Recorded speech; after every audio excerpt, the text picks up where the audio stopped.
built 4 companies doing well over 7 figures, and I'm gonna show you guys that is not luck. What's up, guys? My name is Brian Tran. I'm a serial entrepreneur, and I've built multiple 6 and 7 figure businesses.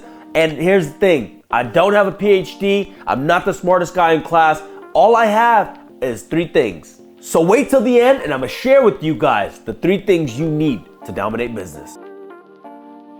The first business I've built was actually the real estate company. That is 50 Hills Real Estate. That is a brokerage that helps people buy, help people sell, and we have over 18 agents doing just that. In conjunction with that, we also flip and develop properties in that same company. That was the first business I started way back in 2013, and I started off as a real estate agent. Now this is crucial, guys, because as a real estate agent, you had to learn to sell. You had to learn to communicate. You had to learn to read people so that you knew how to talk with them in a way where it would get them to feel comfortable and eventually buy or sell real estate through you.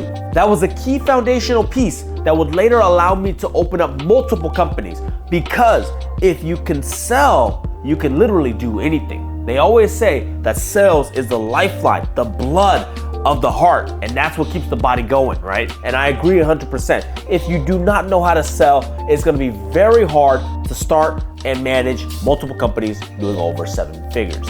So like most real estate agents, as I got started, I was a one-man team, right? I did everything. Then eventually I found a partner, and this is crucial because it is through partnerships that later allowed me to open up multiple companies and be in a lot of places without having me to work in the individual companies. The next step, after we started building the right partnerships, we started bringing on assistants, delegating the work. And we learned that if we're going to be successful, I needed to spend my time on high income activities. I shouldn't be shuffling for paperwork. I shouldn't be scanning documents, printing things. All of those things can be done by somebody making minimum wage. Guys, that is an important lesson that you need to remember and learn and write down right now. That you should be spending your time doing what matters most, what will bring and generate the most amount of results, AKA money, right? So hire out and don't be afraid to spend money on good help, because good help will allow you to do more and work less. And then the next thing we did was dump our time, energy, and money into the marketing. Marketing is very important. It's actually more important than sales, but marketing requires time, energy, and money. Whereas sales, you don't need as much money as you do time. So with the marketing, now we started pumping out content. Now we started to attract more buyers, more sellers, people bringing us deals. And that was how we were able to scale it from 0 to over 7 figures in revenue. So once we were able to get the ball rolling on the real estate company, I realized that a lot of the skills and a lot of the things that we learned from that company could be transferred over to another, which led me to open up the second 7-figure business, which is Rise and Grind Coffee House. And that is just selling coffee, selling goods. But why do we do this? Well, because I understood 2 things. Good partners run good companies, and marketing will drive into sales. Full disclosure, the first coffee shop did not do 7 figures in revenue.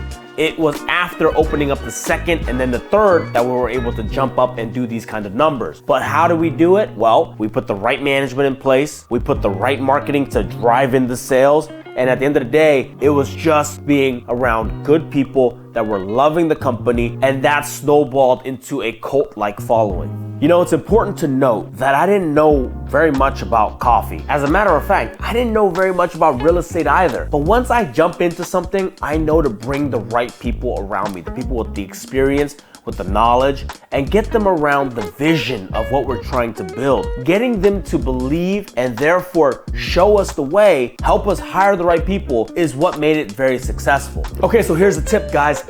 If you're looking to start a new business, don't try to figure it out on your own. Bring in the right partner, the right consultant, so that they can show you the blueprint. And at the end of the day, that blueprint may not have everything, but at least it will have the majority of the items you need to worry about. And hopefully, if you follow it correctly, you don't run into any pitfalls. Another thing I want to point out is that although coffee and real estate are 2 different industries, at the end of the day, this is what I figured out. Doesn't matter the product or the service.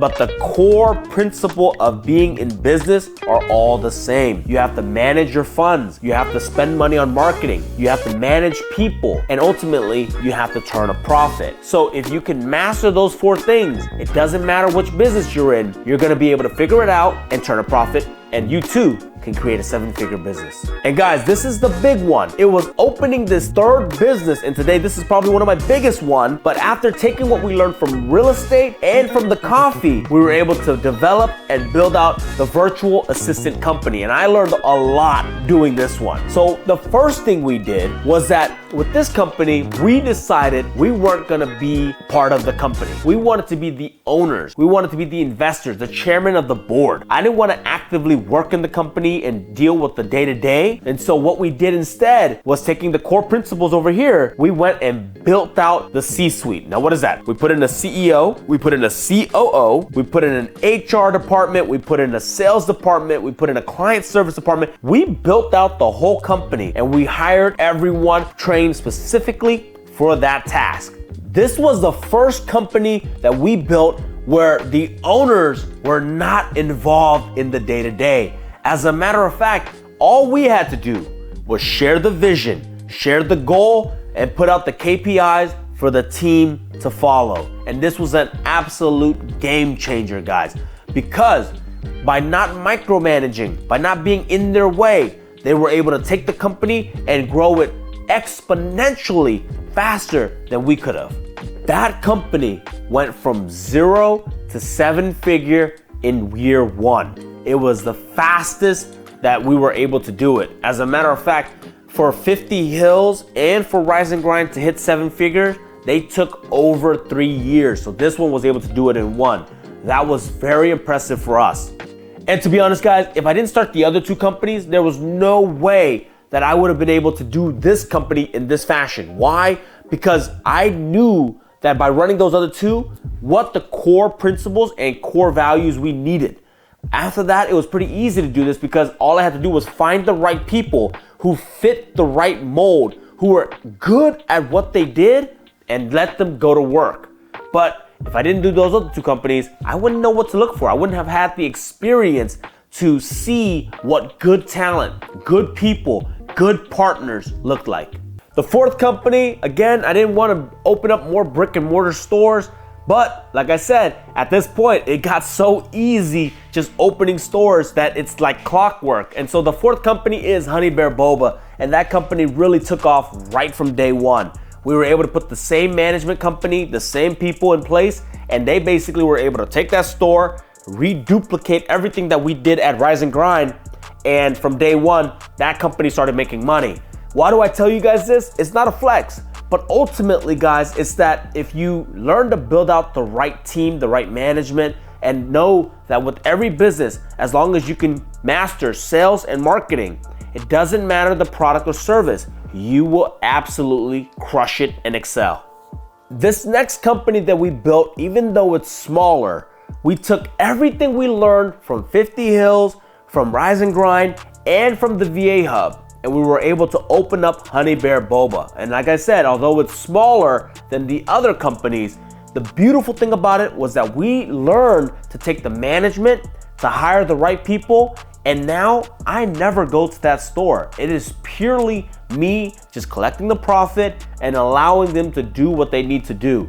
And that's the beautiful part. Once you're able to master hiring people, finding the right partners, marketing, sales, and ultimately turning a profit. If you understand those 5 basic things, doesn't matter what you start, you'll turn a profit.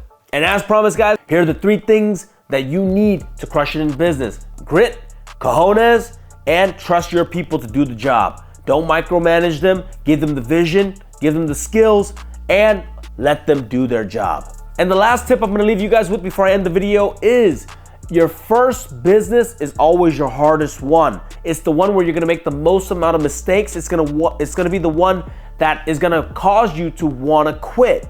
But if you do not and you keep pushing through, your second, third, and fourth business all becomes very easy. So I hope you guys found some value out of this business video. I hope you guys understand that it is not luck, but it's your skills that will pay the bills.